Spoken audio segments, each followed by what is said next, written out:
私が好きなものは不変。完璧な状態で永遠に変わらないこと。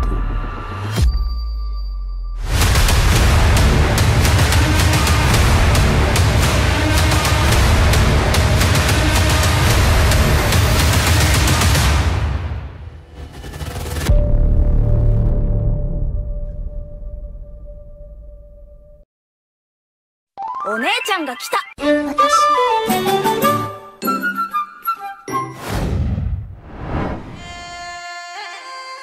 Sang Raja Iblis Kibutsuji Muzan, dia adalah induk dari semua iblis yang ada di dunia.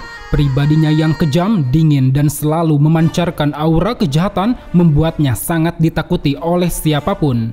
Selain itu, Muzan juga memiliki sifat narsistik. Dia sering menaruh kekaguman pada kekuatan besar yang dimilikinya, yang mana hal ini pun membuat Muzan merasa bahwa dirinya adalah sosok paling penting yang harus dilayani. Itulah alasan kenapa Muzan sama sekali tidak mengenal rasa empati dan belas kasihan ketika memperoleh cacian, hinaan, atau apapun yang menyangkal keyakinannya. Tanpa segan dia akan membunuhnya, tak peduli itu manusia atau para iblis sekalipun. Semua tindakan ini semata-mata didasarkan pada satu keinginan, yaitu memperoleh keabadian dan kesempurnaan. Demi bisa bertahan hidup di bawah matahari, apapun akan Muzan lakukan, mau itu membunuh dan memakan manusia ataupun mengorbankan para iblis yang telah dia ciptakan. Kemudian berbicara mengenai kekuatannya sebagai nenek moyang dari segala macam iblis, tentu Muzan memiliki kekuatan yang luar biasa. Tercatat ada banyak sekali kemampuan-kemampuan yang dimiliki Muzan, seperti penyerapan biokinesis yang mampu menyerap atau melarutkan apapun, kemampuan bertarung yang ganas menggunakan cambuk, kecepatan dan refleks yang tidak terukur, stamina dan ketahanan yang tidak terbatas, serta regenerasi super cepat yang absolut. Dan satu lagi kemampuan khusus yang hanya dimiliki Muzan, yaitu kemampuan untuk memanipulasi darah iblis. Ada 3 hal yang dapat Muzan lakukan lewat kemampuan ini. Pertama, mampu mengubah manusia menjadi iblis. Jika orang tersebut tidak bisa menahan darah yang diberikan Muzan, maka tubuh orang itu akan mengalami kehancuran. Kedua, mengendalikan para iblis sampai batas tertentu, seperti mengakses atau melihat ingatan para iblis, membatalkan kekuatan iblis sebagai bentuk hukuman, dan juga mengutuk semua iblis yang berani membocorkan namanya.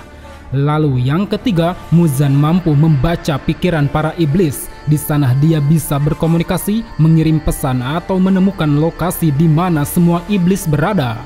Belum lagi berbicara mengenai kekuatan seni darah iblisnya, Muzan memiliki kemampuan biokinesis yang sangat kuat. Lewat kemampuan ini, Muzan dapat bertransformasi ke wujud lain, seperti wujud anak kecil yang dia gunakan untuk menyamar, wujud wanita dewasa yang dia gunakan pada saat pertemuan iblis bulan bawah, wujud mengerikan yang dia gunakan pada saat pertempuran terakhir, dan juga wujud monster besar yang membuatnya bisa terhindar dari sinar matahari. Kemampuan ini juga membuat Muzan memiliki anatomi tubuh yang unik, di mana dia memiliki 7 jantung dan 5 otak. Dan berkat hal itulah Muzan menjadi iblis yang sangat sulit dibunuh. Dia bisa membelah diri menjadi ribuan bagian.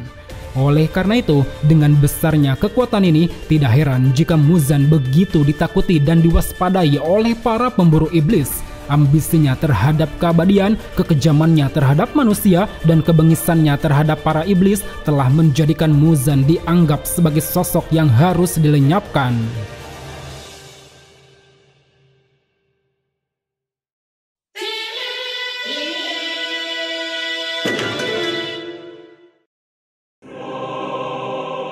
Diceritakan 1000 tahun yang lalu, Muzan lahir dari silsilah leluhur keluarga Ubuyashiki. Saat masih berada dalam kandungan, dia selalu dihantui oleh bayang-bayang kematian, di mana jantungnya selalu berhenti untuk beberapa waktu. Bahkan ketika kelahirannya tiba, Muzan sudah dianggap meninggal dunia. Hal itu dikarenakan dia tidak memiliki denyut nadi dan tidak bernafas. Namun anehnya, sesaat Muzan akan dikremasi, tiba-tiba saja jantungnya mulai berdetak, tubuhnya mulai bergerak sampai mengeluarkan tangisan pertama. Dikarenakan kelahirannya yang aneh itulah, sepanjang masa mudanya Muzan kerap kali terbaring di tempat tidur. Sang dokter yang merawatnya selalu memberikan sebuah obat khusus. Dia menyebut bahwa Muzan memiliki penyakit aneh di mana dia akan mati sebelum berusia 20 tahun.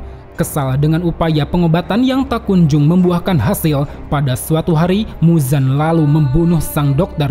Dan pada saat itulah, setelah membunuhnya, obat yang diberikan sang dokter tiba-tiba mulai bekerja.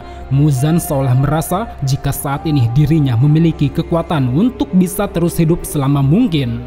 Akan tetapi, meski telah mendapatkan kekuatan, ada satu masalah yang menghampirinya, yaitu Muzan tak bisa berjalan di bawah matahari. Layaknya seorang iblis, dia akan mati jika terkena cahaya matahari. Terlebih rasa laparnya pun kini berubah, dia menjadi pribadi yang suka memakan daging manusia. Maka dari itu, sadar bahwa dirinya hanya bisa bergerak pada malam hari, Muzan pun menunjukkan sebuah penyesalan. Dia menyesal telah membunuh sang dokter karena hanya dokter itulah yang tahu bagaimana cara membuat dan menyempurnakan obat tersebut. Satu hal yang Muzan ketahui saat itu, obat tersebut terbuat dari bunga lili laba-laba biru. Namun meski telah mengetahuinya, kemanapun Muzan mencari, bahkan telah berkeliling Jepang, dia sama sekali tidak dapat menemukan di mana lokasi bunga tersebut. Oleh karenanya, demi bisa mendapatkan bunga lili laba-laba biru sambil berbaur dan bersembunyi di antara manusia, Muzan mulai menciptakan banyak sekali iblis. Hal itu semata-mata Muzan lakukan selain untuk mempercepat pencarian bunga tersebut, dia juga berharap salah satu di antara para iblis ada yang bisa menemukan cara untuk menaklukkan matahari. Sehingga dengan begitu, ambisinya dalam memperoleh keabadian dan kesempurnaan bisa segera tercapai. Hingga pada titik tertentu, Muzan bertemu dengan Tamayo. Dia adalah seorang gadis muda yang menderita sebuah penyakit. Demi bisa melihat anak-anaknya tumbuh dewasa, saat itu Tamayo meminta Muzan untuk menyembuhkan penyakitnya. Mendengar permohonan tersebut sambil menyembunyikan identitasnya, tanpa Tamayo sadari, Muzan lalu merubahnya menjadi iblis. Akibat dari hal itu, Tamayo yang seketika lepas kendali saat itu juga malah membantai keluarganya sendiri. Merasa telah dikhianati Muzan, Tamayo pun menunjukkan keputusasaan. Jauh di dasar hatinya, dia ingin sekali melakukan balas dendam. Namun apa daya, di hadapan Muzan yang kala itu sangat kuat, mau tidak mau Tamayo harus tunduk dan menjadi pelayan baginya. Kemudian beberapa waktu setelah itu, Muzan bertemu dengan Michikatsu Sugikuni, seorang pemburu iblis pengguna nafas bulan. Mengetahui bahwa Michikatsu menginginkan sebuah kekuatan, dengan senang hati Muzan lalu memberikannya banyak sekali darah, yang mana hal ini pun membuat Michikatsu berubah menjadi iblis. Dia lalu mengganti namanya dengan nama Kokushibo. Tak lama setelah itu, Muzan lalu dihadapkan pada sebuah pertarungan melawan Yoroichi Sugikuni, sang adik kembar Kokushibo. Dalam pertarungan ini, Muzan menunjukkan kecepatan dan jangkauan serangan yang sangat luar biasa. Bahkan lewat dunia tembus pandang, Yoroichi mencatat di dalam tubuh Muzan terdapat 7 jantung dan 5 otak. Namun meski begitu, di akhir pertarungan dengan mengeluarkan 13 bentuk teknik pernafasan matahari, saat itu Yoroichi berhasil mengalahkan Muzan melalui pedang merah menyala. Saking kuatnya tebasan yang dilayangkan Yoroichi, Muzan sendiri sampai dibuat frustasi. Dia begitu tak percaya tebasan tersebut telah membuat tubuhnya tidak bisa beregenerasi. Dalam keputusasaannya untuk bisa melarikan diri, secara tiba-tiba Muzan lalu meledakkan tubuhnya. Dengan memecah organ tubuh menjadi kepingan kecil, saat itu dia berhasil kabur meninggalkan Tamayo. Sejak kekalahannya dari Yoroichi itulah, Muzan seolah merasakan efek traumatis terhadap sosok Yoroichi. Dia menjadi pribadi yang lebih tertutup, bahkan semua iblis sampai dilarang untuk menyebutkan namanya. Apalagi setelah kematian Yoroichi, Muzan masih merasa ketakutan terhadap apapun yang melekat pada diri Yoroichi. Mau itu anting Hanafuda, tanda pemburu iblis, pedang merah menyala, ataupun pemilik pedang hitam yang bisa menggunakan nafas matahari. Demi mengatasi rasa traumatisnya itu, bersama Kokushibo, Muzan mulai memerintahkan semua iblis untuk membunuh siapapun yang menggunakan pernapasan matahari. Karena menurutnya, dengan cara itulah dirinya bisa terbebas dari bayang-bayang kematian.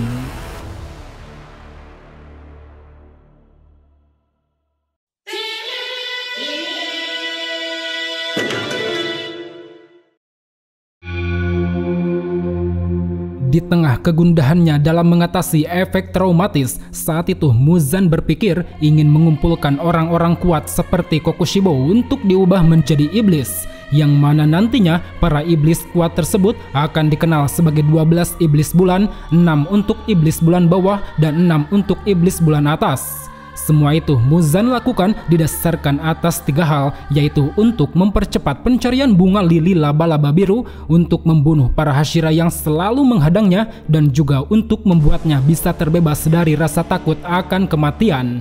Karena mau bagaimanapun, Muzan sadar di luar sana masih terdapat ancaman yang bisa merenggut nyawanya, seperti yang pernah dilakukan Yoroichi. Selama masa pencarian itu, Muzan menemukan berbagai manusia yang menarik perhatian, seperti petarung handal yaitu Akaza, pemimpin sekte yang apatis yaitu Doma, penjahat tak berperasaan yaitu Hantengu, pembunuh yang terobsesi pada seni yaitu Gyoko, dan terakhir pemain biwa yang kejam yaitu Nakime. Mereka semua lalu dijadikan iblis oleh Muzan dan diberi kedudukan sebagai bagian dari iblis bulan atas. Kokushibo sebagai peringkat pertama, Doma peringkat kedua, Akaza peringkat ketiga, Hantengu peringkat keempat, Gyoko peringkat kelima, Gyotaro dan Daki yang direkrut Doma diberi peringkat keenam, dan terakhir Nakime, dia dijadikan sebagai pelayan pribadinya. Sementara itu, untuk pangkat iblis bulan bawah, Muzan merekrut Enmu sebagai peringkat pertama, Rokuro peringkat kedua, Wakuraba peringkat ketiga, Mukago peringkat keempat, Rui peringkat kelima, dan terakhir Kyogai peringkat keenam. Selama beratus-ratus tahun, kedudukan iblis bulan atas tidak pernah berubah. Hal itu dikarenakan mereka memiliki kekuatan yang tak bisa dicapai oleh para iblis lain. Berbeda dengan iblis bulan bawah, posisi mereka terus berganti seiring banyaknya dari mereka yang terbunuh oleh para pemburu iblis. Kemudian pada saat era Taisho, era di mana peradaban mulai berkembang, untuk menutupi kekurangannya, Muzan berniat akan menciptakan iblis yang bisa menaklukkan matahari. Demi memenuhi ambisinya itu, Muzan pun mulai sering merubah beberapa manusia yang dia temui, termasuk keluarga Kamado. Mereka semua dipaksa menerima darah dari Muzan agar bisa menjadi iblis. Akan tetapi, semua upaya yang dilakukan Muzan rupanya tidak membuahkan hasil. Mereka semua malah mati dikarenakan tidak mampu menahan racun dari darahnya. Namun ternyata, tanpa Muzan sadari, di antara keluarga Kamado yang mati, terdapat seseorang yang mampu selamat dan menjadi iblis. Dia tiada lain adalah Nezuko, adik dari Kamado Tanjiro. Hingga sampailah pada hari di mana Muzan bertemu Tanjiro, itu terjadi di kerumunan kota Asakusa. Muzan yang kala itu tengah menyamar sebagai manusia dikejutkan pada kemampuan Tanjiro yang mampu mencium hawa keberadaannya. Terlebih pada saat itu, melihat anting Hanafuda yang dikenakan Tanjiro seketika membuat Muzan pun teringat pada sosok Yoroichi. Oleh karena itu, setelah melarikan diri dari kerumunan kota, Muzan yang kesal karena teringat pada efek traumatis di masa lalu, seolah ingin melampiaskan amarahnya, kemudian membantai orang-orang di sebuah gang sempit. Di sana dia juga memanggil 2 iblis yaitu Susamaru dan Yahaba untuk segera membunuh Tanjiro.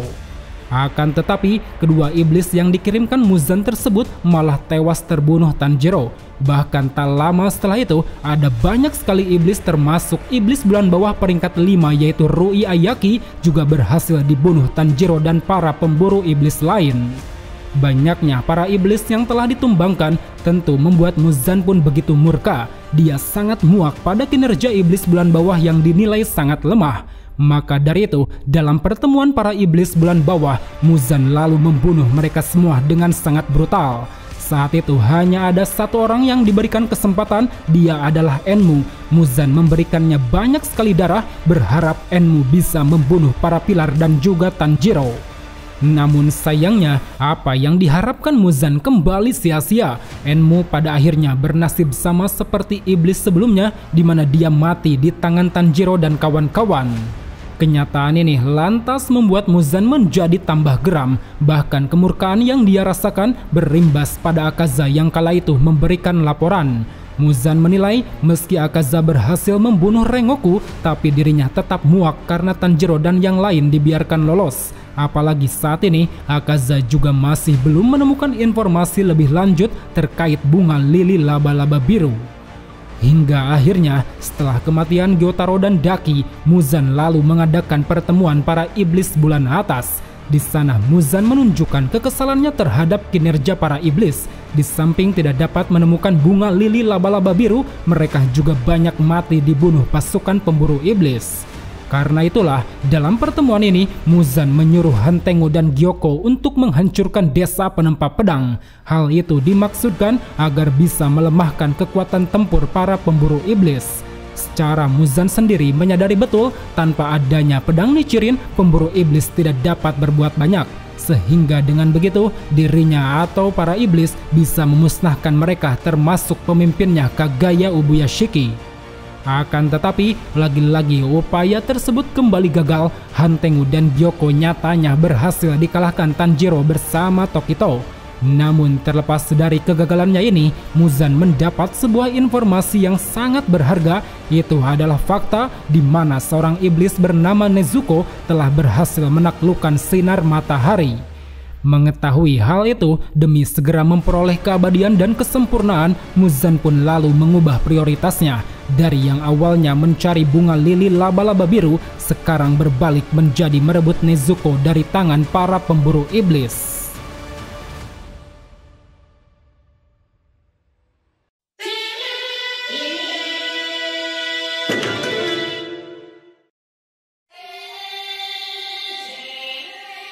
Sebelum pertempuran dimulai, untuk memperkuat pasukan, Muzan mengangkat Nakime dan Kaigaku sebagai iblis bulan atas. Nakime menggantikan Hantengo sebagai iblis peringkat 4, sedangkan Kaigaku menggantikan Gyotaro sebagai iblis peringkat 6.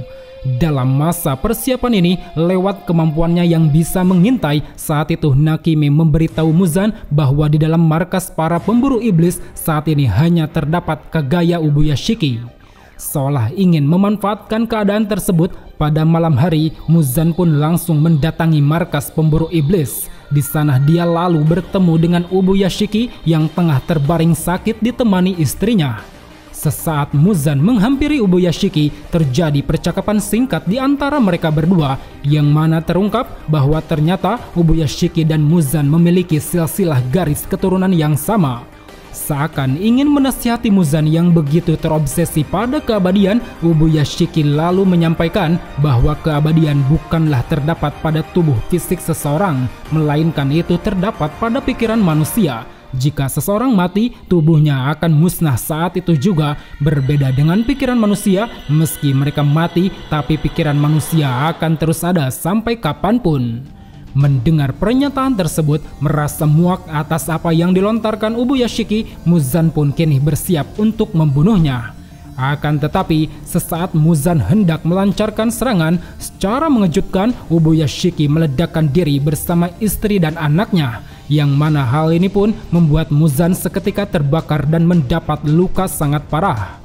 Dari sini, satu persatu pihak yang mengetahui penyerangan Muzan lalu silih berdatangan. Dimulai dari Tamayo, dia berhasil menyergap Muzan sekaligus memasukkan pil yang dapat membuat iblis menjadi manusia. Aksinya ini lalu disusul oleh Tanjiro bersama semua pilar yang secara gencar melancarkan teknik pernafasan. Namun sebelum gempuran itu dapat mengenainya, berkat kemampuan Nakime, Muzan berhasil menghindar dan membawa mereka semua ke dalam ruang tak terbatas. Di dalam ruang tersebut, setelah memisahkan para pilar agar bisa menetralkan efek pil Tamayo, Muzan kemudian menyelimuti dirinya dengan gumpalan daging. Hingga seiring pertempuran berjalan, di mana iblis bulan atas hampir semuanya mati, secara tiba-tiba Muzan keluar di tengah kepungan para pemburu iblis. Dengan bentuk fisiknya yang kini telah berubah, saat itu tanpa menyisakan satupun, Muzan lalu membantai mereka semua. Aksinya ini tak berhenti sampai di situ. Selepas kematian Nakime, Muzan kemudian dihadapkan pada seluruh Hashira yang tersisa. Dimulai dari Tomioka yang mengeluarkan teknik nafas air, Mitsuri yang mengeluarkan teknik nafas bunga, Obanai yang mengeluarkan teknik nafas ular, Himejima yang mengeluarkan teknik nafas batu, dan Sanemi yang mengeluarkan teknik nafas angin. Seolah muak pada mereka yang terus saja menghadang, menyadari matahari terbit tinggal sebentar lagi, Muzan pun mulai menunjukkan perasaan murka dan amarah. Melalui cambuk yang telah diselimuti darah, saat itu Muzan dengan ganas lalu melancarkan tebasan pada siapa saja yang mendekatinya. Dan lewat kemampuan penghancur darahnya ini, Tanjiro yang sebelumnya terkena tebasan seketika wajahnya membengkak dan tidak sadarkan diri. Belum lagi berkat kemampuan regenerasinya yang super cepat, saat itu Muzan seakan menjadi sosok yang tak bisa dikalahkan.